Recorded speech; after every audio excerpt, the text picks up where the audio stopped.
இருதயத்துக்குள்ள வைத்து வச்சுக்கணும். இது முதலாவது கேட்குதல்.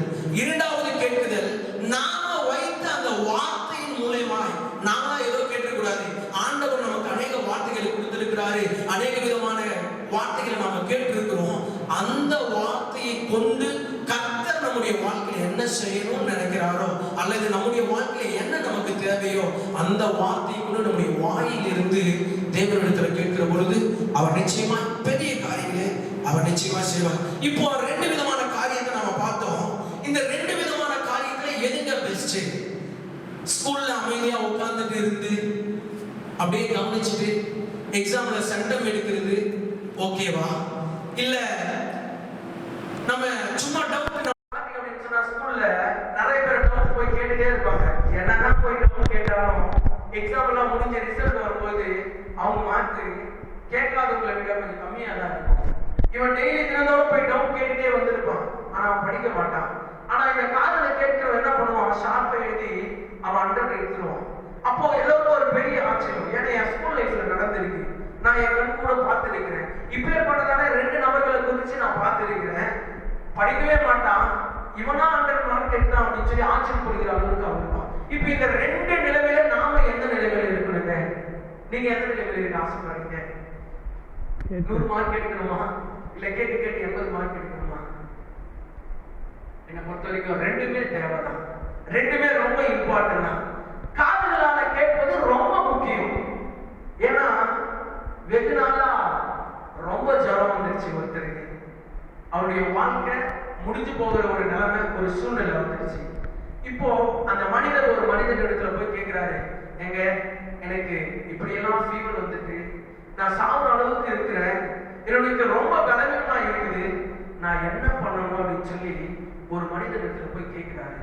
அதுக்கு அவர் சொல்றாரு, பா இது மாதிரி அந்த இடத்துல ஒரு பெரிய ஒரு ஹாஸ்பிட்டல் இருக்கு, அந்த டாக்டர் ரொம்ப நல்லா பார்ப்பாரு, அங்க போங்க, நீங்க சீக்கிரமா சுகம் பெற்றுவீங்கன்னு சொல்றாரு. அது அவருடைய செவியினால கவனமா கேட்கணும். ஆனா அந்த மனுஷன் என்ன பண்ணாரு அப்படின்னா, அவருடைய செவியில கொடுத்து கேட்கல. அவர் கேட்டதெல்லாம் ஏதோ கொஞ்சம் நெஞ்சம் அரைவரையே கேட்டாரு. அந்த ஹாஸ்பிட்டலுக்கு போ, ஹாஸ்பிட்டல் அவர் மைண்ட்ல இருந்தெல்லாம் ஒன்னே ஒண்ணுதான், ஹாஸ்பிட்டல் ஹாஸ்பிட்டல் ஹாஸ்பிட்டல். அவர் போறாரு ஹாஸ்பிட்டல் போறாரு. கடைசியா போயிட்டு நிக்கிறாரு. டாக்டர் வந்து கேட்கிறாரு, எங்க பாரு, எங்க யாருக்கு என்னாச்சு அப்படின்னு சொல்லி, எனக்கு தான் அப்படின்னு சொல்லி சொல்றாரு. அதன் பிறகு அந்த ஹாஸ்பிட்டல் போட்டோஸ் எல்லாம் பார்த்து போனா ஆடு மாடு பூனை இதெல்லாம் இருக்கு. கடைசியில் அவர் எங்கதான் போயிருக்காரு? வெட்டரி டாக்டர் போயிருக்காரு. அப்ப பாருங்க, கேட்குதல் வந்து ரொம்ப அவசியம், ரொம்ப முக்கியம். அதை அவர் சரியா கேட்டிருந்தா அவர் சரியான ஒரு ஹாஸ்பிட்டலுக்கு போயிருப்பாரு, அவர் சுகத்தை பெற்றிருக்க முடியும். அவர் சரியா கேட்கலங்க, சரியா கேட்கறதுனால அவருக்கு பிரயோஜனமே இல்லை. கேட்கும் அது அவருக்கு பிரயோஜனமே இல்லை. தேவனுடைய சமூகத்தில் நாம் உட்கார்ந்து கொண்டிருக்கிறோம், அவருடைய பிரசனத்துல உட்கார்ந்து இருக்கிறோம். நம்ம உட்கார்ந்து கொண்டிருக்கும் பொழுது செவிகள்ல கேட்பது ரொம்ப முக்கியம், ரொம்ப அவசியம். நாம் அதை சரியா கேட்டோம்னு சொன்னா நம்முடைய வாழ்க்கையில இருக்கிற பிரச்சனைகளுக்கு சொல்யூஷன் நிச்சயமா இந்த தேவனுடைய வார்த்தை நிச்சயமா கிரியை செய்யும். இல்ல நான் கொஞ்சம் மட்டும் போதே, ஆசீர்வாதம் மட்டும் போதே, இந்த கொஞ்சம் மட்டும் நான் கேட்டுக்கிறேன், மத்ததெல்லாம் நான் கேட்க மாட்டேன்னு சொன்னா எப்படி அந்த வெட்டரி டாக்டர் போனாரோ அப்படிதான் நம்முடைய வாழ்க்கையும் ஆகும். ஆனா ஆண்டவர் நம்மளுடைய ஜனங்களை தேவன் அப்படி விட மாட்டாரு. நம்ம எல்லாம் கேட்கிறவர்களா இருக்கணும். ஒரு ஆமென் சொல்லுங்களேன். ஹல்லேலூயா. நம்ம எல்லாம் கேட்கிறவர்களா இருக்கணும். தேவனுடைய வார்த்தையை கூர்ந்து கவனித்து கேட்கிறவர்களா இருக்கிறோம். அவருடைய வார்த்தை கேட்போம் என்று சொன்னா நம்முடைய வாழ்க்கை சூழ்நிலை தரம் எல்லாமே மாறும். இப்போ இப்பேற்பட்டதான ஒரு கேட்குதல் வேணும். இப்ப இரண்டாவது மனிதர் வராரு, வாயினால கேட்கிறாரு. என்ன கேட்கிறாரு அப்படின்னு சொல்லி பார்த்தோம்னா, அலாவுதீன் அற்புதங்களுக்கு எத்தனை பேருக்கு தெரியும்? அந்த அற்புதங்களுக்கு ஒருத்தர் கையில வந்து கிடைச்சிருக்காரு. 3 காரியங்கள் மாத்திரம் தான் கேட்கணும். இவருக்கும் ரொம்ப உடம்பு முடியல, ஒரு 3-4 நாள்ல வந்து ரொம்ப மறித்து போக வேண்டிய ஒரு சூழ்நிலை இருக்கிறார். இப்பேற்பட்ட சூழ்நிலையில இவரு இருக்கிற பொழுது அவர் கேட்டாராம், 3 விதமான காரியத்தை கேட்டாராம். முதலாவது, எனக்கு ஒரு பெரிய வீடு வேணும்னு கேட்டு முடிச்சிட்டாரு. 2வது, எனக்கு ஒரு பெரிய ஆடி கார் வேணும் அப்படின்னு சொல்லி கேட்டு முடிச்சிட்டாரு. 3வது, என் வீடோ ஃபுல்லா ஜுவல்ஸ் வேணும், நகைகள் வேணும்னு சொல்லி கேட்டு முடிச்சிட்டாரு. ஆனா இவரால் என்ன பண்ண முடியல? அனுபவிக்க முடியல. அனுபவிக்க முடியல. ஏன்னு சொன்னா இவருக்கிட்ட சொத்து சொகம் பொண்ணு பொருள் எல்லாமே இருக்குது. அதை அனுபவிக்க அவருக்கு பலன் இல்லை, அதை அனுபவிக்க அவருக்கு சுகம் இல்லை. அப்ப தேவனிடத்துல நாம கேட்கிற பொழுது சரியா கேட்கணும், என்ன கேட்கணும்னு சொல்லி தெரிஞ்சு கேட்கணும். இப்படி இந்த ரெண்டு விதமான காரியத்தை குறித்து தான் நாம இப்ப பார்க்க போறோம். கேளுங்கள், அப்பொழுது கொடுக்கப்படும் என்று சொன்ன வார்த்தையின்படியே நம்ம முதலாவது ஆண்டவருடைய வார்த்தையை கேட்டு அதன் பிறகு அந்த வார்த்தையின் அடிப்படையில நாம தேவனிடத்துல கேட்கிற பொழுது நிச்சயமாய் தேவன் நாம் என்ன கேட்கிறோமோ அதற்கான பதிலை நமக்கு தர வல்லவராக இருக்கிறார். இப்படிதாங்க ஒரு மனுஷன் இந்த ரெண்டு விதமான காரியத்தை கேட்கிறாரு. செவினாலே கேட்கிறாரு, வாயினாலே கேட்கிறாரு. அதை எப்படி கேட்கிறாரு என்ன சொல்லிதான் நம்ம இப்ப பார்க்க போறோம். என்னோட கூட எடுத்துக்கொள்ளுங்க. லூக்கா எழுதின சுவிசேஷம் 18ஆம் அதிகாரத்தை திருப்பிக் கொள்ளுங்க என்னோட கூட. லூக்கா எழுதின சுவிசேஷம் 18ஆம் அதிகாரம்.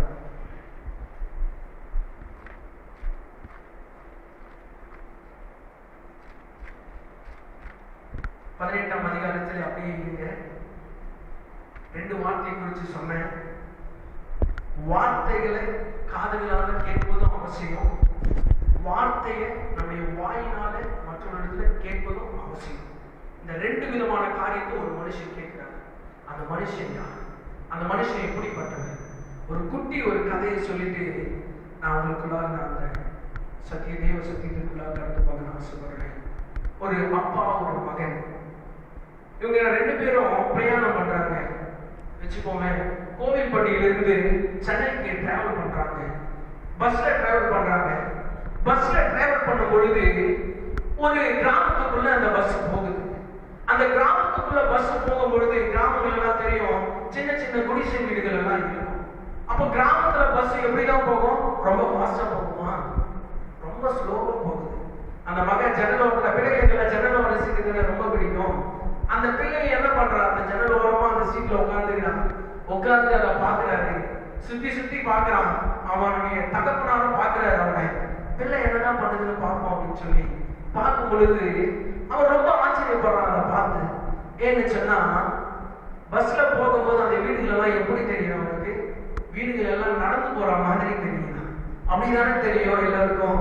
நம்ம சைட்ல அப்படி பார்த்தோம்னா பஸ் தான் போகும், அந்த வீடுகள் எல்லாம் அங்கதான் இருக்கும். ஆனா வீடுகள் நடக்கிறது போல அவனுக்கு தெரியும். அவனுக்கு சந்தோஷம் தாங்க முடியல. ரொம்ப எகிரி எகிரி குதிக்கிறான். ஐயோ எனக்கு ரொம்ப சந்தோஷமா இருக்குது. அவங்க அப்பா கூப்பிட்டு சொல்றான், அப்பா அந்த பாருங்க வீடுகள் எல்லாம் என்ன பண்ணுது? நடந்து போகுது. சரிப்பா சரிப்பா உட்காருப்பா அப்படின்னு சொல்லி சமாதானம் பண்ணி அவன் உட்கார வைக்கிறாரு. இன்னும் கொஞ்சம் தூரம் போகுது. ஒருவேளை அந்த கிராமத்துல நிறைய ஸ்பீட் பிரேக் இருந்திருக்கும் போல, அதனால பொறுமையா போச்சு. இப்ப அந்த கிராமத்துல அடுத்த ஒரு கிராமத்துல ஸ்பீட் பிரேக் இல்ல, செம ஃபாஸ்டா போகுது. ஃபாஸ்டா போயிட்டே இருக்கும் பொழுது அவன் ஜன்னலோரமா பாக்குறான். ஜன்னலோரமா பார்க்கும் பொழுது முன்னேறதை விட இப்ப ரொம்ப சந்தோஷமாயிடுச்சு அவனுக்கு.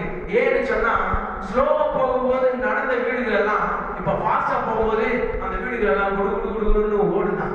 அவன் அப்படியே ஆச்சரியப்படுறான், எழுந்து குதிக்கிறான். அப்பா அதை பாருங்க, முன்னாடி அந்த வீடெல்லாம் நடந்துச்சு, இப்ப இந்த வீடெல்லாம் ஃபாஸ்டா போட்டு பாருங்க அப்படின்னு சொல்லி அவன் எகிரி ஆர்ப்பாட்டம் பண்ண ஆரம்பிச்சான். அந்த பஸ்ல இருக்கிறவங்க எல்லோருக்கும் ரொம்ப தொந்தரவாயிட்டு, என்ன இந்த பையன் இப்படி பண்றான்? ஏன் என்ன ஆச்சு இவனுக்கு? நம்ம பஸ்ல தான் போறோம், நம்ம பிள்ளைகளை கூட்டிட்டு தான் போறோம், நம்முடைய பிள்ளைகள்லாம் சாதாரணமா பார்த்துட்டு தான் வராங்க. ஆனா இந்த பிள்ளைக்கு மட்டும் ஏன் இது மாதிரி அப்படின்னு சொல்லி எல்லாம் பஸ்ல இருக்கிறவங்க எல்லாம் முடிவு பண்ணி அந்த மனிதனிடத்துல போறாங்க. ஏன்பா உன் பிள்ளை இப்படி பண்றாரு அப்படின்னு சொல்லி கேட்டாரு. எல்லாமே அவருக்கு மீது திட்ட ஆரம்பிச்சாங்க. அமைதியா இருங்க அமைதியா இருங்க அப்படின்னு சொல்லி. நம்ம சாதாரண ட்ரெயின்ல போகும்போது கூட தெரியும், யாராச்சும் ஒரு சவுண்ட் போட்டா நமக்கு எரிச்சலா இருக்கும், சொல்ல முடியாத ஒரு சூழ்நிலை. ஆனால் சில நேரங்களில் யாராவது வந்து சொல்லிடுவோம், அமைதியா இருக்க, கொஞ்சம் அமைதியா இருக்க, தூங்கணும், கொஞ்ச நேரம் அமைதியா இருக்க அப்படின்னு சொல்லி சொல்லுவோம். அப்படின்னா நிறைய ஜனங்கள்லாம் என்ன பண்ணாங்க, வந்து அவனிடத்துல முறையிட ஆரம்பிச்சுட்டாங்க. முறையிட ஆரம்பித்த உடனே அந்த தகவல் சொல்றாரு, ஏன் ஒண்ணும் இல்லை, என் பிள்ளைக்கு கிட்டத்தட்ட 15 வயசு ஆகுது. அந்த 15 வயசுல என் பிள்ளை பிறக்கும் போது கண் பார்வை இல்லாம தான் பிறந்தான். இப்பதான் இங்க கோவில்பட்டியில வந்தோம், ஒரு ஹாஸ்பிட்டல்ல பார்த்தோம், ஆபரேஷன் முடிஞ்சது, ஒரு வாரம் இங்க இருந்துட்டு வரோம், இப்பதான் என் பிள்ளை முதல்ல பாக்குறான் அப்படின்னு சொன்ன உடனே அந்த பஸ்ல இருந்த எல்லா ஜனங்களும் அமைதியாயிட்டாங்க. ரொம்ப ஐயோ நம்ம வாய் தவறி நம்ம பேசிட்டோமே, இப்பேற்பட்ட பிள்ளையை நம்ம இப்படி பேசிட்டோமே அப்படின்னு சொல்லி எல்லாமே வருத்தத்தோடு அப்படியே திருப்பி போயிட்டாங்க. இப்படிதாங்க ஒரு மனுஷன் பிறந்ததிலிருந்தே கண்ணு தெரியாது. அவனுக்கு அந்த குழந்தைக்கு எது வீடு வீடுன்னு கேள்விப்பட்டிருப்பான், பச்சை கலர்னு கேள்விப்பட்டிருப்பான், மஞ்சள் கலர்னு கேள்விப்பட்டிருப்பான். ஆனா இதுவரைக்கும் அந்த கலர் அவன் பார்த்ததே கிடையாது. இதுவரைக்கும் வீடுனா எதுன்னு அவனுக்கு தெரிஞ்சிருக்கும், ஆனா அவனுடைய கண்களால பார்த்ததே கிடையாது. அவன் புதுசா பார்க்கிறான். அவன் புதுசா பார்க்கும்போது அவனுக்கு ரொம்ப சந்தோஷமா அடைகிறாங்க. அப்படிதான் ஒரு மனுஷனும் இப்ப புதுசா பார்க்க போறாரு. பிறந்ததிலிருந்தே குருடனாய் இருக்கிறாரு. அவர் இப்ப பார்க்க போறாரு. 18ஆம் அதிகாரம் முதல்ல 35ஆம் வசனம். பின்பு அவர்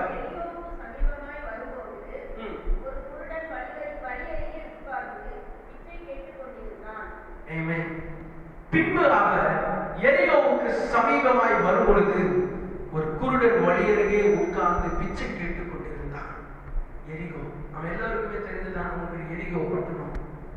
பழைய ஏற்பாட்டின் காலத்தில் இஸ்ரவேல் ஜனங்கள் ஆராதித்து துதித்து அது இடிந்து விழுந்தது எரிகோவின் கோட்டை. தடையாய் நின்ற அந்த எரிகோ கோட்டை இடிந்து விழுந்தது என்று சொல்லி நம்ம எல்லாருக்குமே நல்லாவே தெரியும். அந்த ஒரு பட்டணத்துல தான் ஆண்டவராக இயேசு கிறிஸ்து நடந்து போறாங்க. இஸ்ரவேல் யோர்தான் நதியை கடந்து போன சம்பவம் நமக்கு தெரியும். அந்த யோர்தான் நதியும் அந்த எரிகோ பட்டணத்துல தான் இருக்கு. இப்பேற்பட்டதான தனித்துவம் வாய்ந்த அந்த எரிகோ பட்டணத்துல இயேசு கடந்து போறாரு. அந்த கடந்து போகிறத பார்த்து இந்த இடத்துல 35ஆம் வசனம் சொல்லுது, ஒரு குருடன் வழியருகே உட்கார்ந்து பிச்சை கேட்டுக் கொண்டிருந்தான். யாருங்க அந்த குருடன்? யார் அந்த குருடன்? அவன் பெயர் என்ன? அவன் எதற்காக குருடனாக இருக்கிறான்? அவன் பிறந்ததிலிருந்தே குருடனா, இல்ல பாதியில் அவனுடைய கண்பார்வை போச்சா அப்படின்னு சொல்லி நம்ம பார்த்தோம் அப்படின்னு சொன்னா, மார்க்கு எழுதின சுவிசேஷம் 10ஆம் அதிகாரம் 46ஆம் வசனத்தை யாராவது ஒரு வாசியுங்க. பின்பு அவர்கள்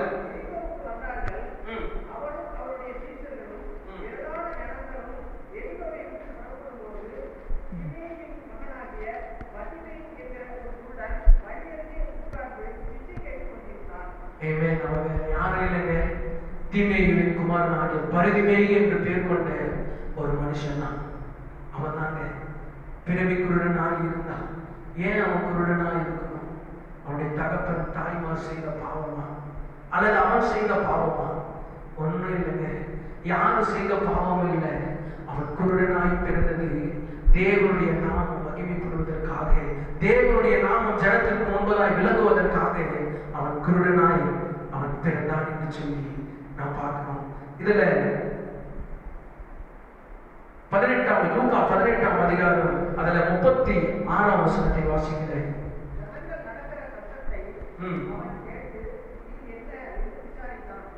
ஜனங்கள் நடக்கிற சத்தத்தை அவன் கேட்டு இது என்ன என்று விசாரித்தான். அப்போ இதுவரைக்கும் கிட்டத்தட்ட அவனுக்கு ஒரு வாலிப வயசு இருக்குது. இத்தனை வருடமும் அநேக ஜனங்கள் அந்த பாதையில நடந்து கொண்டு போறாங்க. அநேக மக்கள் அந்த பாதையில நடந்து கொண்டு போறாங்க. இதுவரைக்கும் கேட்காத ஒரு சத்தமா இருக்கிறது. நிறைய முறை நான் பிச்சை கேட்டு இருக்கிறேன், நிறைய முறை நான் இந்த இடத்துல உட்கார்ந்து கொண்டு இருந்திருக்கிறேன். ஆனா இதுவரைக்கும் இப்பேற்பட்ட ஒரு சத்தம் என் வாழ்க்கையில நான் கேட்டதே இல்லையே அப்படின்னு சொல்லி ஆச்சரியப்பட்டு அவன் என்ன பண்றான்? அவனுக்கு எப்ப பிச்சைக்காரர்கள் ரொம்ப சந்தோஷம் தானே. நிறைய ஜனம் வந்தா நிறைய பைசா வரும். ஒரு திருவிழா கூட வைக்கிறவங்க, ஒரு பெரிய ஒரு திருவிழா வந்தா என்ன நடக்கும்? அந்த இடத்துல ஒரு வேலை யாராவது பிச்சை எடுப்பாங்கன்னு சொன்னா அவங்களுக்கு நிறைய பைசா வரும். அவன் இப்படி நினைச்சிருக்கலாம், ஏதாச்சும் நடந்தது போட்டோம், நமக்கு என்ன, நமக்கு தேவை பணம், நமக்கு தேவை பணம், அவங்க கொடுப்பாங்க, ஒன்றும் பிரச்சனை இல்லை. எவ்வளவுக்கு எவ்வளவு ஜனங்கள் நடமாடுறாங்களோ அவனுக்கு அவ்வளவு பெனிஃபிட். யாருக்கு தான்? எனக்கு தான் சொல்லி அந்த பருத்திமை அமைதியா இருந்திருக்கலாம். ஆனா அவன் அப்படி இல்லைங்க. எனக்கு பணம் வரப்போகுதுன்னு அவன் அமைதியா இல்லை. அவன் கேட்க ஆரம்பிக்கிறான், மற்றவர்களை பார்த்து கேட்க ஆரம்பிக்கிறான், யாருன்னு சொல்லி தெரிந்து கொள்ள ஆசைப்படுறான். இதுவரைக்கும் நான் அநேக வருடமா நான் இந்த இடத்துல இருக்கிறேன், நான் பிறந்ததிலிருந்து நான் இங்கேதான் இருக்கிறேன், இதுவரைக்கும் இப்படி ஒரு நடக்கிற ஒரு சத்தம் நான் கேட்டது இல்லையே. ஏன் இவ்வளவு பேர், எத்தனை பேர் எங்கதான் போறாங்கன்னு சொல்லி அதை தெரிந்து கொள்ள அவன் ஆசைப்படுறான். அதை தெரிந்து கொள்ள ஆசைப்படுகிற 37ஆம் வசனத்தை வாசிக்கிறேன்.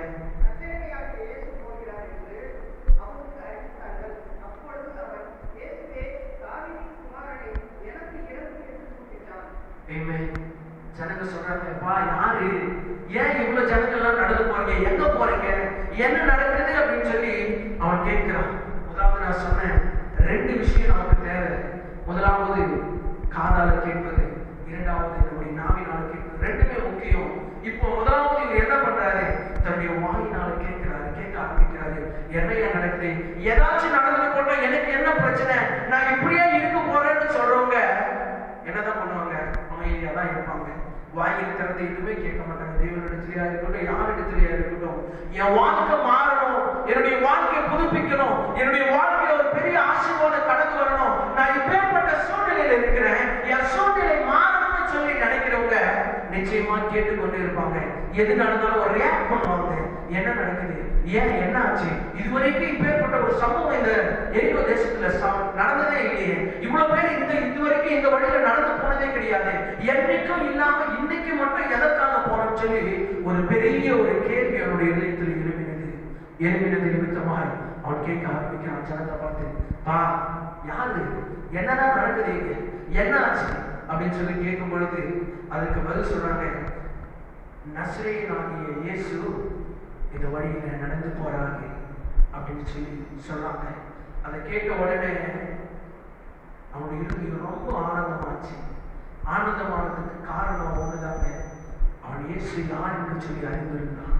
அவரோடு கூட பின்னாடி போறாங்க, அவரோடு கூட நிறைய பேர் இருக்கிறாங்க. அவர்களுக்கு கூட தெரியாத ஒரு நாமத்தை இவன் சொல்றான். அவங்க சொன்னது என்னதான் சொல்றாங்க, நசரேயனாகிய இயேசுன்னு சொல்றாங்க. இவன் ஒருவேளை கூப்பிட்டு சொன்னா நசரேயனாகிய இயேசுவேன்னு தான் கூப்பிட்டு. அப்போ ஆண்டவரை குறித்து இவனுக்கு நிறைய விஷயங்கள் தெரிஞ்சிருக்கு. அதனாலதான் அவன் சொல்றான், தாவீதின் குமாரனே. இதுவரைக்கும் கண்ணு தெரியலங்க, இதுவரைக்கும் யாருக்கும் அவன் கேட்டதில்லை. ஒருவேளை அவன் கேட்டிருந்தா, ஒருவேளை அறியாம இருந்தா, ஏசப்பாவை அறியாம அவன் இருந்திருந்தா அவன் என்னதான் சொல்லி கூப்பிட்டு இருக்கணும், நசரேயனாகிய இயேசுவேன்னு சொல்லி கூப்பிட்டு இருக்கணும். ஆனா அவன் அப்படி சொல்லி கூப்பிடல. அதற்கு மாற தாவீதின் குமாரனே எனக்கு இறங்கும் அப்பான்னு சொல்லி கூப்பிடுறான். அப்ப இயேசுவை பற்றி நன்றாய் அறிந்திருக்கிறவனாக இருந்தான். நம்மள எத்தனை பேர் இயேசுவை அறிந்தவர்களாக இருக்கிறோம்? நம்ம இந்த உலகத்துல எத்தனை பேரை கேட்டாலும் சொல்லுவாங்க, இயேசு யாருப்பா அப்படின்னு சொல்லி. ஒரு இந்துக்களை கேட்போம்னு சொன்னா, அல்லது ஒரு முஸ்லீமை கேட்போம்னு சொன்னா நல்லா நமக்கு சொல்லுவாங்க, அவங்களா, அவரா, கிறிஸ்துவதான், கிறிஸ்தவர்களுக்கு ஒரு தெய்வமா இருந்தாரு, அவர் பூமியில வந்தாரு, அவர் கிறிஸ்தவர்களுக்காக மரிச்சார் அப்படின்னு தான் சொல்லுவாங்க. அது எல்லாருக்கும் காமனான ஒரு விஷயம். இயேசு யாருன்னு சொல்லி தெரியணும் அப்படின்னு எல்லாருமே காமனான விஷயம். ஆனா அவர்களை காட்டிலும் நாம தேவனோடு கூட இணைந்திருக்கிறோம். அவர்களை காட்டிலும் நாம் தேவனோடு கூட ரொம்ப ஐக்கியப்பட்டிருக்கிறோம். அவர்களை காட்டிலும் தேவனோடு கூட அதிக நேரம் நம்ம கம்யூனிகேஷன் வச்சிருக்கிறோம். தேவன் நம்மோடு கூட இணைந்திருக்கிறார், நாமும் தேவனோடு கூட இணைந்திருக்கிறோம். எனவே நாம அதே வார்த்தையில அதே பதில சொல்வது நியாயமே கிடையாது. ஏன்னா பார்வை தெரியலங்க, இதுவரைக்கும் இயேசுவை பார்த்ததே இல்லைங்க. அவருடைய அற்புதத்தை கேட்டிருக்கிறார், அவ்வளவுதான். அவரே வேறொரு நாமத்தை சொல்லி தேவனை கூப்பிடுகிற பொழுது நமக்கு கண்கள் கொடுக்கப்பட்டிருக்கிறது. ஆவிக்குரிய ரீதியில தேவனோடு கூட இணைந்திருக்கிறோம். அவருடைய வார்த்தையை திறந்தோடு கேட்டுக்கொண்டிருக்கிறோம். அவரோடு கூட ஐக்கியப்பட்டிருக்கிறோம். ஒவ்வொரு நாளும் அவர் நம்மோடு கூட பேசிக் கொண்டிருக்கிறார், நாமும் அவரோடு கூட பேசிக் கொண்டிருக்கிறோம். அப்ப நாம என்ன சொல்லி கூப்பிடணும்? நாம் ஒரு புது பேர் வைப்போம், ஆண்டுக்கு ஒரு பேர் வைப்போம், யாருக்கும் தெரியாத ஒரு நாமத்தை நாம் வைப்போம். ஏன்னு சொன்னா, பார்வை தெரியாத அவனே அப்பேற்பட்ட நாமத்தை சொல்லி கூப்பிடுகிற பொழுது நீங்கள் நானும் அவனை காட்டிலும் மேலானவர்களாக தேவன் நம்மை மேன்மையாக வைத்திருக்கிறார்.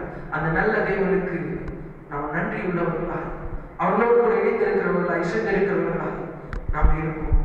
இப்படிதாங்க அவர் கூப்பிட ஆரம்பிக்கிறாங்க. அவர் கூப்பிட ஆரம்பிச்ச உடனே இதுல 38ஆம் வசனத்தை வாசிக்கிறேன்.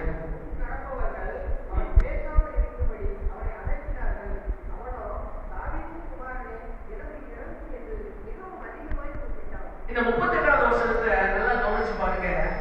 அவர்களுக்கு முன்னே சென்றிருந்தவர்கள் என்ன பண்ணாங்கன்னா, பேசாதபடி அதட்டினாங்க. யாரு, எத்தனை பேரு, எதுவும் நமக்கு சொல்லப்படல. எத்தனை பேருன்னு சொல்லி நமக்கு சொல்லல. இங்க சொல்றாங்க, முன்னாடி போனவங்க அதட்டினாங்க, அவ்வளவுதான். அது மட்டும் தான் நமக்கு தெரியும், அப்படிதானே? ஆனா மார்க்கு 10ஆம் அதிகாரம் 48ஆம் வசனத்தை யாராவது ஒரு எடுத்து வாசிங்க.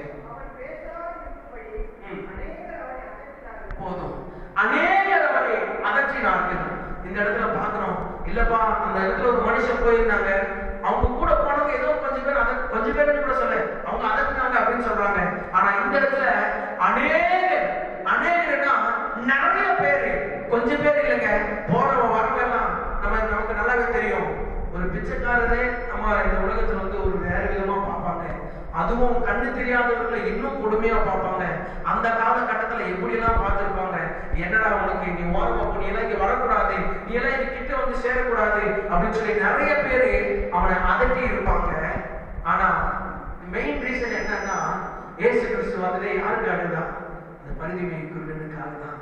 என்னை பத்தி என் நாமத்தை ஒருத்தர் அறிஞ்சிருக்கிறான், என் நாமத்தை ஒருத்தர் சொல்லும் பொழுது அந்த நாமத்துல வேறு நாமத்தை என் பேரை வச்சு அவன் சொல்லியிருக்கிறான். ஏன்னா அவன் என்னை நன்றாய் அறிந்திருக்கிறான். இயேசுவை அவன் நன்றாய் அறிந்திருக்கிறான் என்பதை ஜனங்கள் அறிவதற்கு கொஞ்சம் லேட் ஆகும். ஆனா நாம தேவனை எவ்வளவு அறிஞ்சிருக்கிறோம்னு சொல்லி அது தேவனுக்கு நன்றாவே தெரியும். எப்படி நாம் அறிந்திருக்கிறோம், எப்பேற்பட்ட நிலைமையில தேவனை நம்முடைய இருதயத்துல வைத்திருக்கிறோம், நம்முடைய வாழ்வில தேவனை எப்படியெல்லாம் முக்கியத்துவம் கொடுத்து வழி நடத்துகிறோம்னு சொல்லி தேவனுக்கு நன்றாய் தெரியும். அப்படிதான் அந்த பரிதிமை குருடனுடைய இருதயத்துல தேவனை எப்படியெல்லாம் வச்சான்னு சொல்லி ஆண்டவர் அதை தெரிந்து கொண்டார். இப்படி நிறைய பேர் அதட்டுறாங்க, நிறைய பேர் அதட்டுறாங்க. இங்க பார்த்தோம் ரெண்டு விதமான காரியத்தை நம்ம இங்க பார்த்தோம். முதலாவது அவன் கேட்கிறான், நசரேயனாகிய இயேசுன்னு கேட்கிறான். அவன் வாய் அந்த வார்த்தையை காதுல ஏற்று பண்ணான். இவருதான் அப்படின்னு சொல்லி கன்ஃபர்மேஷன் பண்ணிட்டான். அந்த இருதயத்துக்குள்ள வைத்து அது திரும்ப அவருடைய வாயிலிருந்து தொனிக்கும் பொழுது என்னவா வருதான், தாவீதின் குமாரனே. அப்ப அந்த வார்த்தை நம்ம இருதயத்துல போனா போதுங்க, ஆட்டோமேட்டிக்கா வேறொரு வார்த்தையை கர்த்தர் உண்டு பண்ணுவார். அவர் உண்டு பண்ண வல்லவராக இருக்கிறார். இந்த வார்த்தை ஆசீர்வாதமான வார்த்தை நம்முடைய காதுகளில போன மாத்திரம் போதும், அது அந்த வார்த்தை நம்முடைய வாயிலிருந்து வருகிற பொழுது நம்முடைய கிரியைகளில அது வேறு ஒரு விதமாய் வரும். இப்படிதான் நம்முடைய வாழ்க்கையில நிறைய பேர் என்ன சொல்லுவோம் தெரியுமா, நிறைய பேர் அதட்டுறாங்க. அப்போ ஒரு பெரிய பிரச்சனை தானே இப்போ அவனுக்கு. அவன் நினைச்சிருப்பான், ஆண்டவர் பெரிய காரியங்களை செஞ்சிருக்கிறாரு, ஆண்டவர் நிறைய அற்புதங்களை செஞ்சிருக்கிறாரு, ஆண்டவர் பெரிய அதிசயங்களை செஞ்சிருக்கிறாரு, எத்தனையோ பேருடைய சப்பானிகளை நடக்க செய்திருக்கிறாரு, எத்தனையோ பேருடைய வாழ்வை மாற்றி இருக்கிறாரு அப்படின்னு சொல்லி இவன் அறிந்தவனாய் இருந்திருக்கிறான். இவன் அறிந்தவனாய் இருந்து இவனுக்குள்ள இப்போ ஒரு பெரிய ஒரு ஆசை, எப்படியாக நான் ஆண்டவரை பார்க்கிறோம்னா, எப்படியாக நான் அவரிடத்துல பேசுகிறோம்னா, ஏன்னா நிறைய பேருக்கு சுகத்தை கொடுத்திருக்கிறாரு, எனக்கும் அவர் சுகத்தை கொடுத்துருவாரான்னு சொல்லி ஒரு பெரிய ஒரு ஆசை என்பதை சொல்வதை விட ஒரு பெரிய ஒரு நம்பிக்கை, ஒரு பெரிய ஒரு விசுவாசம் அவனுடைய இருதயத்தில் இருந்தது. அவனுடைய இருதயத்தில் இருந்தது நிமித்தமாய் அவர்கள் எல்லாம் அதட்டினாங்க. அதட்டினாலும் பரவாயில்ல, எனக்கு முன்பதாக எவ்வளவு பெரிய பிரச்சனை வந்தாலும் பரவாயில்லைங்க, நான் கூப்பிடுறத நான் என்ன பண்ண மாட்டேன், நிறுத்தவே மாட்டேன்னு சொல்லி முன்னிலும் அதிகமா கூப்பிட தொடங்கினான். அப்ப எப்படி கூப்பிடுறான், கத்தி இருப்பான், அவன் ரொம்ப கத்தி இருப்பான், சவுண்டா கூப்பிட்டுருப்பான், இயேசுவே எனக்கு இரும்பு எனக்கு இரும்புன்னு சொல்லி கூப்பிட்டுட்டே இருந்திருப்பான். நம்முடைய வாழ்க்கையில் பிரச்சனையை கண்டு எத்தனை பேர் பயப்படுவீங்க? எல்லாமே நிச்சயமா ஏதோ ஒரு பிரச்சனை குறித்து நம்ம பயப்படுவோம். அப்படிதாங்க சில நேரங்கள்ல சில மனிதர்கள் இருக்கிறாங்க, என்ன சொல்லுவாங்கன்னா, ஆண்டவரே என் பிரச்சனை காட்டிலும் நீங்க ரொம்ப சின்னவரப்பா, என் பிரச்சனை ரொம்ப பெருசு, என் பிரச்சனை காட்டிலும் நீங்க ரொம்ப சின்னவரு, என் பிரச்சனை உங்களுக்கும் மேல ஆண்டவரே, என்னால் அதனாலதான் என்ன பண்ண முடியல, ஒழுங்கா ஆலயத்துக்கு வர முடியல, ஒழுங்கா பைபிள்ல கான்சன்ட்ரேஷன் பண்ண முடியல, ஒழுங்கா உங்களிடத்துல ஒப்பு கொடுக்க முடியல, ஒழுங்கா உங்களோட கூட நான் என்னால் இணைய முடியாத காரணம் எல்லாமே என்னதான், என் பிரச்சனை தான், என் பிரச்சனை ரொம்ப பெருசுப்பா அப்படின்னு சொல்லி நிறைய பேர் சொல்லுவாங்க. ஆனா ஆண்டவர் சொல்றாரு, அவர் உங்களை விசாரிக்கிறபடினாலே உங்கள் கவலைகள் எல்லாம் அவரிடத்துல கொடுத்துருக்கணும். அவரிடத்துல கொடுத்தா போதும், அவர் எல்லாவற்றையும் சரி செய்ய வல்லவராக இருக்கிறார், அவர் எல்லாவற்றையும் மாற்ற வல்லவராக இருக்கிறார். என்னோட கூட சீக்கிரமா கொஞ்சம் குயிக்கா என்னோட கூட வாங்க. வியாதியா இருக்கிற மனுஷன், இப்ப வியாதி ஒரு பெரிய பிரச்சனை, நமக்கு பெரிய ஒரு பிரச்சனை. இப்ப ஒரு இமேஜின் பண்ணிக்கோங்களேன், இங்க ஒரு பெரிய பிரச்சனை இருக்குது, இங்க தேவன் இருக்கிறாரு, தேவன் இவ்வளவுதான் இருக்கிறாரு. ஏன்னா நம்ம பிரச்சனையை பார்க்கணும், நம்முடைய கண்கள் எதை பார்க்குது, பிரச்சனையை பார்க்குது. நம்முடைய கண்கள் எப்பொழுதெல்லாம் பிரச்சனையை பார்க்குதோ அப்பொழுதெல்லாம் தேவன் நமக்கு எப்படிதான் தெரிவாரு, ரொம்ப சின்னதா தான் தெரியுறாரு. ஒரு இமேஜின் பண்ணிக்கோங்க, இதுதான் எக்ஸாம்பிள் சொல்ல பாருங்க, இதுதான் நம்முடைய பிரச்சனை, இப்ப இதுதான் இதுதான் என்னுடைய பிரச்சனை. இப்ப இதுதான் தேவன். இப்ப பிரச்சனை பெருசா இருக்கு, தேவன் சின்னதா இருக்கிறாரு. ஆண்டவர் சொல்றாரு, நான் உங்களை விசாரிக்கிறேன். நீங்க ஏன் பிரச்சனையை பார்த்து பயப்படணும்? நீங்க ஏன் பிரச்சனையை பார்த்து தூண்ட போகணும்? நீங்க ஏன் மனிதர்களை பார்த்து பயப்படணும்? நீங்க ஒன்றும் பயப்படாதீங்க. உங்க வாய்களை திறந்து கேளுங்க. உங்க பிரச்சனைகளை இடத்துல கொடுங்கன்னு சொல்லிட்டாரு. இப்போ ஒரு 4 விதமான பிரச்சனையை உங்களுக்கு முன்பதாக நான் காண்பிக்க விரும்புகிறேன். முதலாவது வியாதி, இரண்டாவது சமாதானம், மூன்றாவது கடன் பிரச்சனை, நான்காவது இழப்பு. இந்த 4 பிரச்சனையை உங்களுக்கு முன்பதாக நான் காண்பிக்கிறேன். இப்ப பெரிய பிரச்சனையே இருக்குது. இப்ப பிரச்சனை, ஒரு பிரச்சனை, முதலாவது பிரச்சனை வியாதி. மத்தேயு எழுதின சுவிசேஷம் 8ஆம் அதிகாரம் 14ஆம் வசனம்.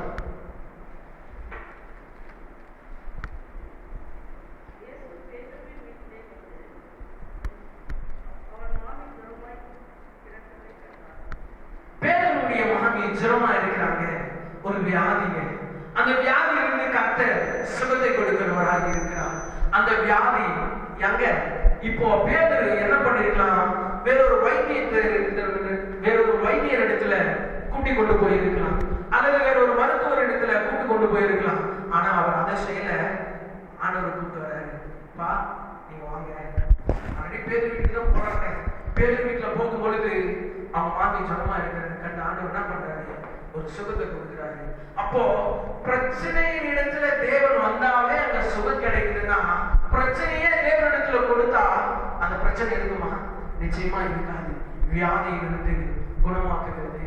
இன்னொரு நாள் நமக்கு டைம் கிடைக்கும்னு சொன்னா நான் இதை ரொம்ப டீப்பா கொண்டு போகிறேன். இப்ப ஷார்ட்டா நான் சொல்றேன். முதலாவது வியாதியில சுகம் கொடுக்கிற தேவன், இரண்டாவது சமாதானம் தருகிறவர். லூக்கா எழுதின சுவிசேஷம் 8ஆம் அதிகாரம் 43ஆம் அதிகாரம். 12 வருடமாய் பெரும்பாலுள்ள ஒரு ஸ்திரீ. அந்த ஸ்திரீ தன்னுடைய ஹாஸ்பிட்டல் செலவுக்கே என்ன பண்ணிட்டாங்கன்னா, தன்னுடைய சொத்தை எல்லாம் இழந்து வந்து தெருவில் நின்றுட்டாங்க. அவங்களுக்கு தெரியல யாரிடத்துல போனோம், என்ன பண்ணணும். இந்த சமாதானம் எனக்கு கிடைக்கணும்னா, இந்த காரியத்திலிருந்து ஒரு விடுதலை எனக்கு கிடைக்கணும்னா நான் யாரிடத்துல போனோம்னு சொல்லி அவங்களுக்கு தெரியல. எல்லாம் செலவழித்து முடிந்த பிறகுதான் வேறு வழியே இல்லைங்க, ஒரே ஒரு வழிதான் இருக்குதுன்னு சொல்லி எல்லா இடத்துக்கும் முக்கியத்துவத்தை கொடுத்துட்டு கடைசியா இந்த ஒரு வழிதான் இருக்குதுன்னு சொல்லி அந்த வழியில போகும் பொழுது தேவனுடைய வசனத்தை மாத்திரம் அவங்க தொட்டாங்க. தொட்டவருடைய கர்த்தர் சுகத்தை கொடுத்தார். இப்பவும் பாருங்க, முன்னாடி நம்ம பார்த்தோம் இயேசு போனார் விடுதலை. இப்போ இவ போறா. இவளுக்கு அதுல சொல்லப்படுது 48ஆம் வசனம் வாசிங்களா. 8ஆம் அதிகாரம் 48.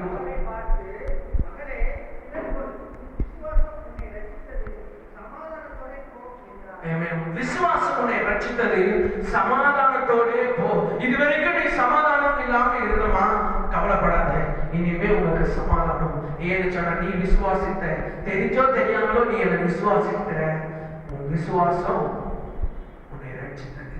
அந்த ரட்சிப்புக்கு அவரிடத்துல கொடுத்திருக்க 2 காரியத்தை தேவனிடத்துல கொடுத்திருக்கிறோம். இந்த 2 காரியத்திலிருந்து தேவன் பெரிய காரியங்களை செய்ததை நாம் பார்த்தோம், அற்புதங்களை செய்ததை பார்த்தோம். மூன்றாவது கடன் பிரச்சனை. 2 ராஜாக்கள் 4ஆம் அதிகாரம் 7ஆம் வசனம். நம்ம முன்பதாகவே பார்த்தோம். கடந்த வாரங்கள்ல நம்முடைய போதகர் மூலமா நம்ம கேட்டோம். எலிசா தீர்க்கதரிசியின் ஊழியக்காரருடைய மனைவியை குறித்து அங்க என்னென்ன காரியங்கள் எல்லாம் நடந்ததுன்னு சொல்லி நமக்கு எல்லாருக்குமே தெரியும். அதுல 7வது வசனத்தை மாத்திரம் வாசிக்கிறேன்.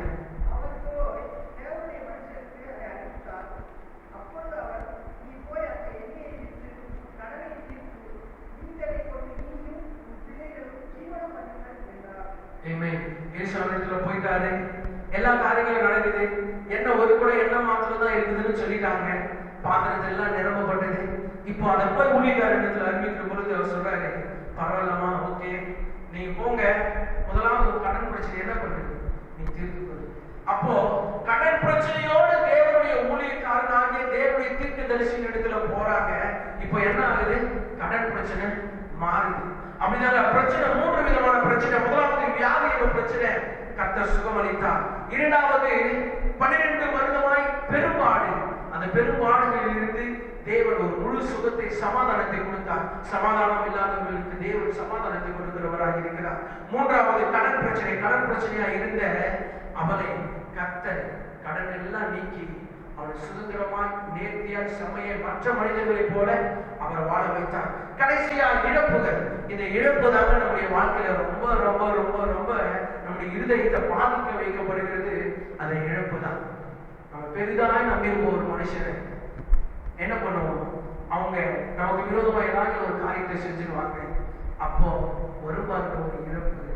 இழப்புன்னா அந்த மனிதர்கள் நம்ம கிட்ட போனதுனால இழப்பு இல்லை, அந்த மனிதர்கள் நமக்கு செய்கிற காரியத்தை நிமித்தமா நம்முடைய வாழ்க்கையில வருகிற இழப்பு.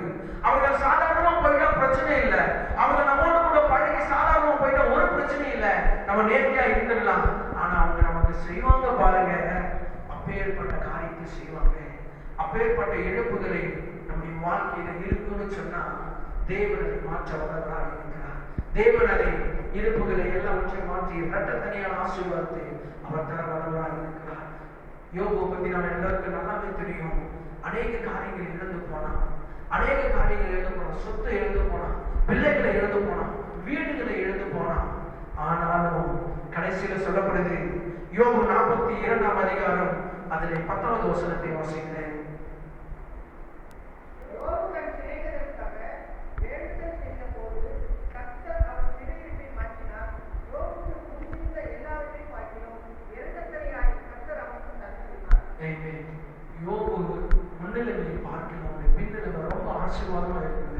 ஏற்கனவே அவன் ஐஸ்வர்யவான் தான், ஏற்கனவே அவன் பணக்காரன் தான். ஆனாலும் எல்லாவற்றையும் இழந்து போனான். அவருடைய ஆரம்பம் அற்பமா தான் இருந்தது. ஆனா முடிவுல கர்த்தர் சம்பூர்ணமாய் மாற்றி கொடுத்தார். அப்படி வாழ்க்கையில ரெட்ட தனியான ஆசீர்வாதம். அப்ப பணக்காரனா இருந்தவன் இப்ப ரொம்ப பெரிய பணக்காரனா ஆயிட்டான். அப்பேற்பட்டதான காரியத்தை கர்த்தர் நம்முடைய வாழ்க்கையில செய்ய வல்லவராக இருக்கிறார். இந்த 4 காரியங்கள் இப்ப பாருங்களேன், இதுதான் பிரச்சனைன்னு நான் முன்னாடி உங்களுக்கு சொன்னேன். இந்த 4 விதமான பிரச்சனை இப்ப இயேசுவின் இடத்துல நம்ம கொடுத்துட்டோம். இப்ப இங்க பிரச்சனை இருக்குமா? பிரச்சனை இருக்காது. இப்ப இந்த பிரச்சனை இங்க போயிடும். இப்போ பிரச்சனை யார்கிட்ட தான் கொடுத்துருக்கிறோம்? இயேசப்பா கிட்ட கொடுத்துருக்கிறோம். அப்ப இதுவரைக்கும் நம்ம பிரச்சனையை பார்த்து இயேசு சின்னவரா தெரிஞ்சாரு. இப்போ பெரிதா இருந்த அந்த பிரச்சனை இயேசு இடத்துல கொடுத்த உடனே இப்ப பிரச்சனை நமக்கு எப்படிதான் தெரியும்? சின்னதா தான் தெரியும். அப்ப இயேசு எப்படி தெரிவாரு? நமக்கு ரொம்ப பெருசா தெரிவாரு. ஆனா இப்ப பிரச்சனை என்ற இடத்துல நமக்கு பிரச்சனையே இல்லை. ஆமா தானே? 4 பிரச்சனை இருந்ததுங்க. 4 பிரச்சனையை இயேசு இடத்துல கொடுத்தாச்சு. அப்ப எப்படி பிரச்சனை நமக்கு சின்னதா தெரியும்? எப்படிங்க சின்னதா தெரியும்? பிரச்சனையே நமக்கு தெரியாது. ஏன்னு சொன்னா எல்லா பிரச்சனைகளையும் ஆண்டவரிடத்துல கொடுத்துட்டு இருக்கிறோம். ஆண்டவரிடத்துல போயிடுச்சு. இப்போ எனக்கு முன்பதாக ஒரு பிரச்சனையே இல்லை, எனக்கு பெருசா. இப்ப எத்தனை பேர் சொல்ல முடியும்? அப்பா, என் பிரச்சனையை காட்டில நீ தான் ஆண்டவர் எனக்கு பெரியவர், என் பிரச்சனையை பார்க்கல நீ தான் எனக்கு பெரியவர், என் பிரச்சனை ஒண்ணுமே கிடையாது, என்னை உயர்த்துகிறவர் நீ, என்னை மேன்மைப்படுத்துகிறவர் நீ, என்னை விசாரிக்கிறவர் நீ, எனக்கு ஆறுதல் சொல்லுகிறவர் நீ, நீ மாத்திரம் தான் என் வாழ்க்கையில பெருசுப்பா. எத்தனை பேர் சொல்ல முடியும்? கரங்களை தட்டி நீ மாத்திரமே பெரியவர், நீ மாத்திரமே பெரியவர். இந்த 4 விதமான காரியங்களிலிருந்து தேவன் நம்மை மீட்டு பாதுகாக்க வல்லவராக இருக்கிறார். இப்பேற்பட்ட காரியம் தான் இந்த பரிதிக்கு நடந்தது. அதுக்கு நாங்க நாளாவொழியா பிரச்சனை, எப்படி ஆண்டவரிடத்துல போக முடியும், நான் எப்படி இயேசுவின் இடத்துல போக முடியும், நான் எப்படியாவது அவரிடத்துல பேசணுமே அப்படின்னு சொல்லி அநேக பேர் அதட்டினாலும் அவனுக்குள்ள இருந்த அந்த விசுவாசம், அவனுக்குள்ள இருந்த அந்த ஒரு நம்பிக்கை அவனை தேவனிடத்துல கொண்டு போய் சேர்த்தான். அவன் இயேசுவின் இடத்துல கொண்டு போய் சேர்த்தான். நீங்க நினைக்கிறீங்களா பள்ளி மேற்கொண்டு முதலாவது கூட்டா போய் ஆண்டவர் கேட்டிருக்காருன்னு நினைக்கிறீங்களா? நிச்சயமா நிச்சயமா கேட்டிருக்கும், நிச்சயமா கேட்டிருக்கும். 2வது முறை கூப்பிடுகிற பொழுது ஆண்டவர் அவரிடத்துல ஆள் அனுப்பி என்ன பண்றாரு? கூப்பிட்டு வாங்க அப்படின்னு சொல்றாரு. இப்ப வந்துடுறாரு. இப்ப வந்து பார்த்த உடனே எவ்வளவு ஒரு ஞானமா கேட்கிறாரு பாருங்களேன். இவரு லூக்கா எழுதின சுவிசேஷம் 18ஆம் அதிகாரம் அதுல 41ஆம் அதிகாரம் 41ஆம் வசனத்தை வாசிங்க.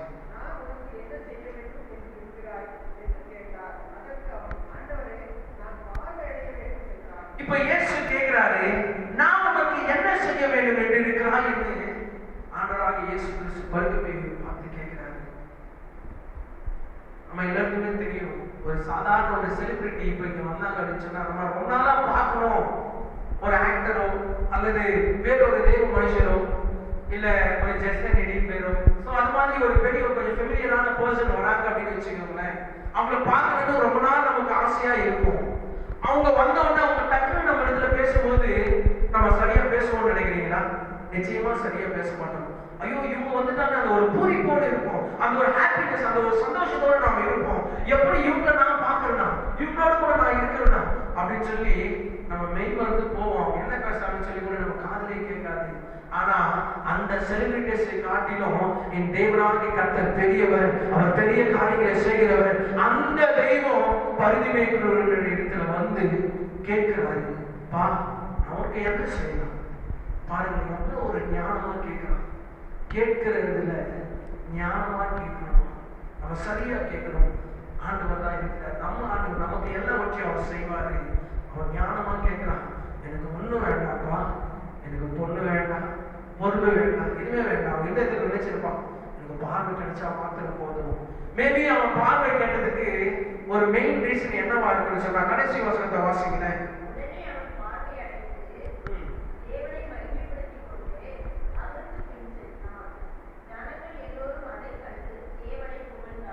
அவன் பார்வை அடைவதற்கான ஒரு பெரிய காரணம் என்னன்னு சொல்லி பார்த்தோம்னா, முதலாவது அவன் பார்வை அடைந்த உடனே என்ன பண்ணிருக்கலாம், என்னுடைய அப்பா அம்மாவை போய் நான் பார்க்கணும்னு சொல்லி அவன் போயிருக்கலாம். ஆனா அதுவும் அவன் பண்ணல. இரண்டாவது, இத்தனை வருஷமா இருக்கிறான், நிச்சயமா யாரும் ஒருவர் அவனை ஆதரிச்சிருப்பாங்க.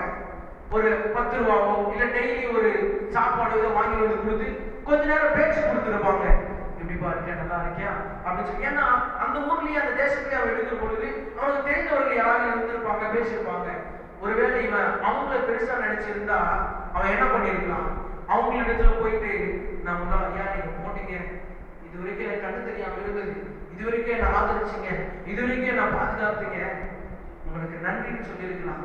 ஆனா அவனுடைய மெயின் ரீசன் என்னவா இருந்ததுன்னு சொன்னா, எல்லாமே சொல்றாங்க ஆண்டவர் யாருன்னு சொல்லி, இயேசு பெரிய பெரிய அற்புதங்கள்லாம் செஞ்சாருன்னு சொல்றாங்க, இயேசு இப்பேற்பட்ட தேவன்னு சொல்றாங்க, இதுவரைக்கும் இல்லாத அதிசயங்களை அற்புதங்களை செய்து வருகிறார் ஒருத்தர்னு சொல்றாங்க, இதுவரைக்கும் மரித்து போனவர்கள் உயிரோடு இருக்கிறாருன்னு சொல்றாங்க.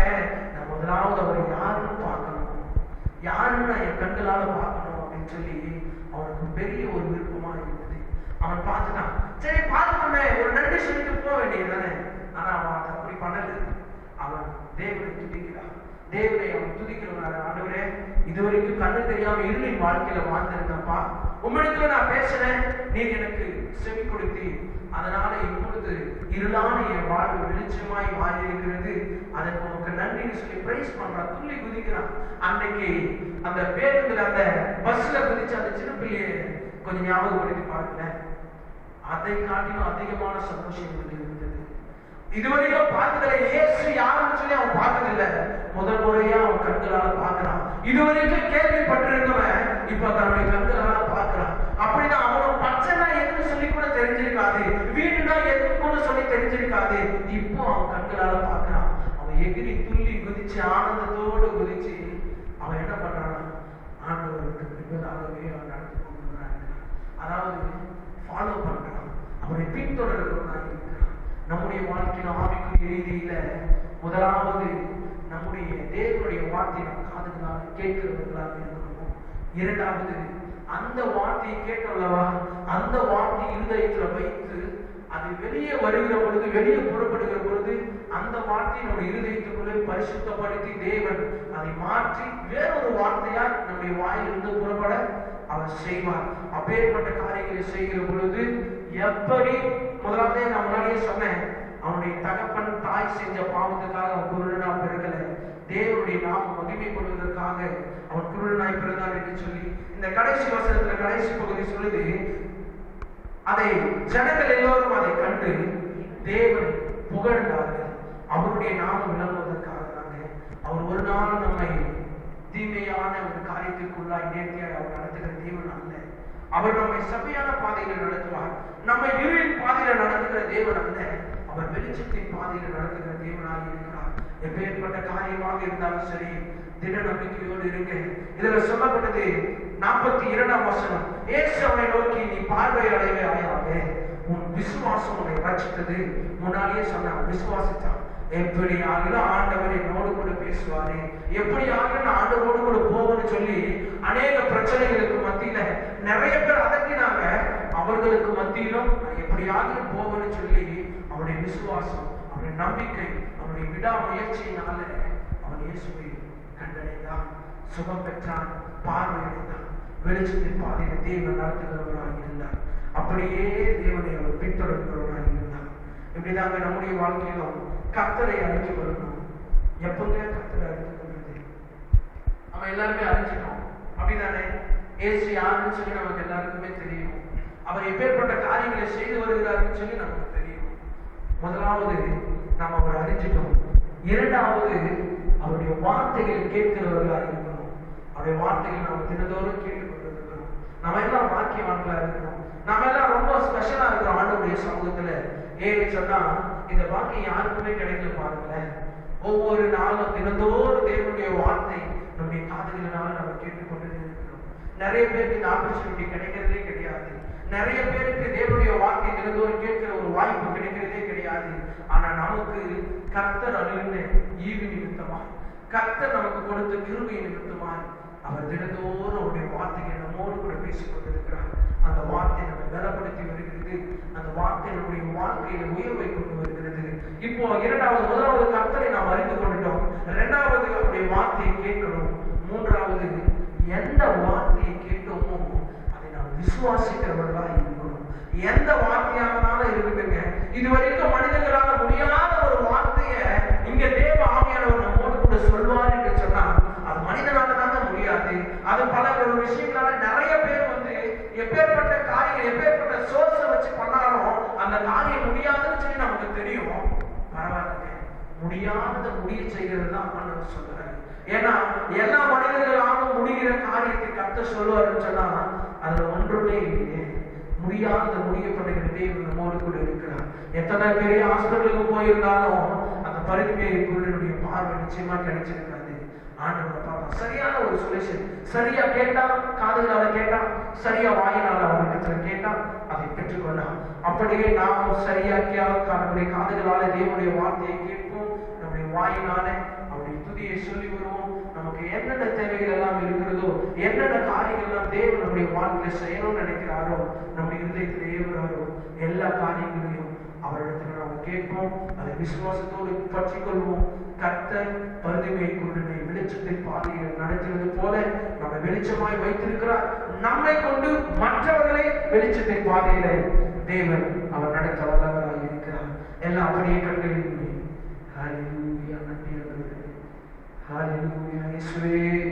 எல்லாம் அர்ப்பணிப்போமா? தேவ சமூகத்திற்கு நேராய் நம்மை அர்ப்பணிக்கலாம். ஆண்டவரே, பரிமையை கொண்டு ஆசீர்வதித்தீராப்பா. ஆண்டவரே, உங்களிடத்துல கேட்ட அவனுக்கு நீ பதில் கொடுத்தி உமக்கு நன்றி, உமக்கு நன்றி, உமக்கு நன்றி அப்பா. என்னுடைய வாழ்க்கையில ஏராளமான பிரச்சனை, என்னுடைய வாழ்க்கையில முன்னேறக்கூடாதபடி, எங்களுடைய வாழ்க்கையில நாங்கள் எங்களுடைய டெஸ்டினேஷனை அடையக்கூடாதபடி என் தேவனாகிய கர்த்தர் தாமே ஆண்டவரே அநேக ஜனங்கள் எங்களுக்கு விரோதமாய் எழுதி வருகிறார்கள். அநேக ஜனங்கள் எங்களுக்கு விரோதமாய் எழுதி நின்று கொண்டிருக்கிறார்கள். அவர்கள் மத்தியில் எங்கள் தலையை உயர்த்துகிறவராய் இருக்கிறீர்களப்பா. வெளிச்சத்தின் பாதையில நடத்துவீர்கள், வெளிச்சத்தின் பாதையிலே எங்களை நடத்துவீர்கள், நடத்துவீர்கள். உமக்கு நன்றி, நன்றி, நன்றி.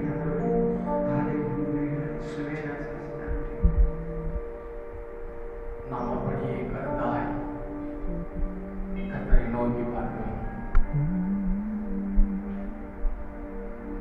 கேட்பதற்கு ஒருவன் காதுள்ளவனாக இருந்தால் கேட்கின்றவர் என்று சொன்னார். நாம் கேட்கும் வார்த்தைகளை ஆராய்ந்து பார்ப்போம். அதில் நன்மை எத்தனை, தீமை எத்தனை? நாம் கேட்கும் வார்த்தைகளை ஆராய்ந்து பார்ப்போம். அதில் நம்முடைய ஆவிக்குரிய வாழ்க்கைக்கு அது எத்தனை முக்கியம்? நாம் கேட்கும் வார்த்தையை நாம் ஆராய்ந்து பார்ப்போம். அந்த வார்த்தைகள் மிகவும் மிகவும் உத்தமமானவை. கேட்கும் திறன் தான் முதலாவது தாயின் கருவில் இருக்கும் குழந்தைக்கு முதலாவது உருவாகிறது. கர்த்தர் நல்லவர். கேட்கும் வார்த்தைகளை ஆராய்ந்து பார்ப்போம். அதிலே நமக்கு எவைகளெல்லாம் ஆவி ஆத்மா சரீரத்திற்கு நன்மை பயக்குமோ அந்த வார்த்தைகளை கேள்விப்பட்டோம் அல்லவா? அதை வாயினால் இப்பொழுது கேட்டு விடுவோம். நீங்களும் நானும் கேட்டது, நீங்களும் நானும் கேள்விப்பட்டது தேவனுடைய வசனம். திகையாதே, கலங்காதே, உன்னோடு கூட நான் இருக்கிறேன் என்று நாம் கேள்விப்பட்டோம் அல்லவா? இப்பொழுது கேட்போம். ஆண்டவரே, என் முன் செல்வீராக. தேவனே, என்னை கதப்பிடித்து நடத்துவீராக. தேவனே, என்னை ஆண்டு கொள்வீராக. நான் உன்னை குறித்து கேள்விப்பட்டதை மையமாய் கொண்டு உம்மிடத்தில் கேட்டுக்கொண்டிருக்கிறேன் என்று சொல்லுவோம். பரிசுத்த வேதாகமத்தில் தேவனாகிய கர்த்தர் ஆயிரக்கணக்கான வார்த்தைகளை நமக்கு நாம் கேள்விப்படும்படியாக வைத்திருக்கிறார். நாம் எவ்வளவு கேள்விப்பட்டிருக்கிறோமோ அவ்வளவு விஷயங்களை மனதில் பதித்து அதற்கு ஏற்ற நன்மைகளை கேட்போம். கேளுங்கள், பிற்பாடு கேட்டு விடுங்கள். நீங்கள் கேட்கிற ஒவ்வொரு விஷயமும் நீங்கள் எவைகளெல்லாம் நீங்கள் உங்கள் உள்ளத்தில் பதித்தீர்களோ அவைகள் எல்லாம் உங்கள் வாயினால் தேவனாகிய கர்த்தரிடத்தில் கேட்டு விடுங்கள். கர்த்தர் நல்லவர். பத்திமேயன் என்ற குமாரன் கேள்விப்பட்டான், இப்பொழுது கேட்டான். கேள்விப்பட்டான், கேட்டான், வாழ்க்கை மாறியது. கேள்விப்பட்டதை உள்ளே வைத்துக் கொண்டிருக்க வேண்டாம், அதை கேட்டு விடுங்கள். எதையெல்லாம் குறித்து நாம் கேள்விப்பட்டோமோ தேவனுடைய திருவசனமாய் அவைகளை எல்லாம் கேட்டு விடுங்கள். கேட்டு விடுங்கள். வாழ்க்கை மாறும், சூழ்நிலை மாறும், சந்தர்ப்பங்கள் எல்லாம் மாறும். மாற்றி அமைக்கும் தேவன் நம்மோடு இருக்கிறார். ஜெபிப்போமா? அன்பின் பரலோக பிதாவே, நல்ல வேலைக்காக ஸ்தோத்திரம். ஆண்டவரே, உங்களுடைய திருவசனங்களை நாங்கள் கேள்விப்படுகிறவர்களாக நாங்கள் இருக்கிறோம். ஆண்டவரே, உங்களுடைய திருவசனங்களை நாங்கள் கேள்விப்பட்டு எங்கள் இருதயத்தில் பதித்துக் கொள்வதோடு மாத்திரமல்லாமல் அதை எங்களுக்கு உரிமையாக்கி எங்களுக்கு சொந்தமாக்கிக் கொண்டு எங்கள் வாயால் நாங்கள் கேட்டு விடும்போது அது எங்களுக்கு என்று ஆமென் அந்த வார்த்தையின் வல்லமை மகத்துவம் எங்களுக்கு என்று சொந்தமாகி விடுகிறதை அதற்காக ஸ்தோத்திரம். அதற்காக ஸ்தோத்திரம். இந்த நல்ல நாளிலும் பரிசுத்த தேவன் இந்த நல்ல மையக்கருத்தை எங்கள் உள்ளத்தில் பதித்ததற்காக உங்களுக்கு நன்றி.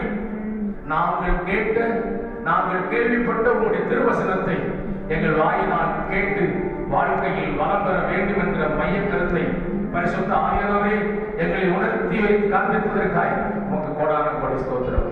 தொடர்ந்து நடத்தும் ஆண்டோடு ஆசீர்வதி. இதோ நாளை வாரத்தின் முதலாம் வேலை நாள் உங்களுடைய பிள்ளைகள் உலகத்திற்குள்ளே புறப்பட்டு செல்கிறார்கள். ஆண்டவரே, 6 நாட்கள் தங்களுக்காக அவர்கள் ஓட வேண்டும். அவர்கள் ஓடும் ஓட்டத்தில் அவர்களுக்கு தேவரீர் பக்கபலமாய் துணை நின்று காரியங்களை வாய்க்கச் செய்து நன்மை செய்து ஆசீர்வதிக்க வேண்டும் என்று சொல்லிக்கின்றேன். மறுபடியும் நாங்கள் சபை கூடும் பரிசுத்த ஆராதனை நாளிலே சந்தோஷத்தோடு மகிழ்ச்சியோடு நாங்கள் கேள்விப்பட்டதை கேட்டு பெற்றுக்கொண்டோம் என்கிற ஆமென் அந்த ஸ்தானத்தில் பிள்ளைகள் சந்தோஷமாய் வரும்படியாய் கர்த்தர் உதவி செய்கிறார்கள். இந்த வார்த்தைகளை உன் நாமத்தினாலே பகிர்ந்து கொடுத்து அன்பான உடைய கர்த்தாவின் பிள்ளையை இன்னும் பயன்படுத்தும், இன்னும் மெருகேற்றும், இன்னும் உமக்காய் உருவாக்கும், இன்னும் உமக்காய் ஆண்டவரை பலப்படுத்தும், இன்னும் உங்களுடைய ராஜ்யத்தின் சுவிசேஷத்தை ஆண்டவரையே இன்னும் ஆழமாய் எடுத்துரைக்க அப்படி செய்வதற்காக ஸ்தோத்திரம். கனம், மகிமை, துதி, ஸ்தோத்திரம், புகழ் எல்லாம் ஒவ்வொருவருக்கும் செலுத்துகிறோம். இயேசுவின் நாமத்தில் நடிப்படுகிறோம் பிதாவே. ஆமென், ஆமென். என் ஆத்துமாவே கர்த்தரை ஸ்தோத்திரி, என் முழுவதுமே பரிசுத்த நாமத்தை ஸ்தோத்திரி. என் ஆத்துமாவே கர்த்தரை ஸ்தோத்திரி. கர்த்தர் செய்த சகல உதவிகளை மறவாதே. அவர் உனக்கு எல்லாம் மன்னித்து உன் நோய்களை எல்லாம் குணமாக்கி உன் பிராணனை அழிவுக்கு விலக்கி மீட்டு கிருபையினால் நன்மையினால் உன் வாயை திருப்தியாக்குகிறான். கடலுக்கு சமமாய் உன் வாயை திரும்ப வாழவரைக்கு போல் ஆகிறது. நம்முடைய கர்த்தராகிய இயேசு கிறிஸ்துவின் கிருபையும் பிதாவாகிய தேவனுடைய அன்பும் பரிசுத்த ஆவியானவரின் ஐக்கியம், அந்யோன்யம், சமாதானம், வழிநடத்துதல் கேள்விப்பட்டதை கேட்கும் அனுபவத்தில் வளர கர்த்தர் அனைவரும் செய்வாராக. ஆமென், ஆமென். ஹல்லேலூயா, ஹல்லேலூயா.